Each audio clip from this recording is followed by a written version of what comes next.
தென்னிந்திய நடிகர் சங்கத்திற்கு புதிய பொறுப்பாளர்கள் தேர்வு செய்யப்பட்டுள்ள நிலையில் நடிகர் சங்க பொதுக்குழு கூட்டம் இந்த வார இறுதியில் கூடும் என்று அறிவிக்கப்பட்டுள்ளது.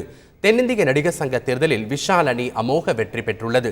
தலைவராக நாசரும், பொதுச் செயலாளராக விஷாலும், பொருளாளராக கார்த்தியும் தேர்வு செய்யப்பட்டுள்ளனர்.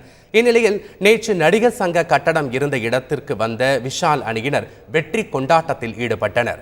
இதனைத் தொடர்ந்து செயற்குழு கூட்டம் நடைபெற்றது. அந்த கூட்டத்தில் இந்த வார இறுதியில் பொதுக்குழு கூட்டத்தை கூட்டுவது என முடிவு செய்யப்பட்டுள்ளது. பொதுக்குழு கூட்டத்தில் புதிய நிர்வாகிகள் பொறுப்பேற்க உள்ளனர். இந்த பொதுக்குழு கூட்டத்திற்கு கமல்ஹாசன், ரஜினிகாந்த் ஆகியோருக்கு அழைப்பு விடுவிக்கப்படும் என்று அறிவிக்கப்பட்டுள்ளது. இந்த கூட்டத்தில் நடிகர் சங்க கட்டடம் கட்டுவது உட்பட பல்வேறு முக்கிய முடிவுகள் எடுக்கப்பட உள்ளன. தென்னிந்திய நடிகர் சங்க தேர்தலில் கமலின் ஆதரவால் விஷால் அணியினர் வெற்றி பெற்றதாக கூறி கோவையில் கமல் நற்பணி மன்றத்தினர் பட்டாசு வெடித்து கொண்டாடினர். பூ மார்க்கெட் பகுதியில் நடைபெற்ற இந்த கொண்டாட்டத்தில் பொதுமக்களுக்கு இனிப்புகளும் வழங்கப்பட்டது.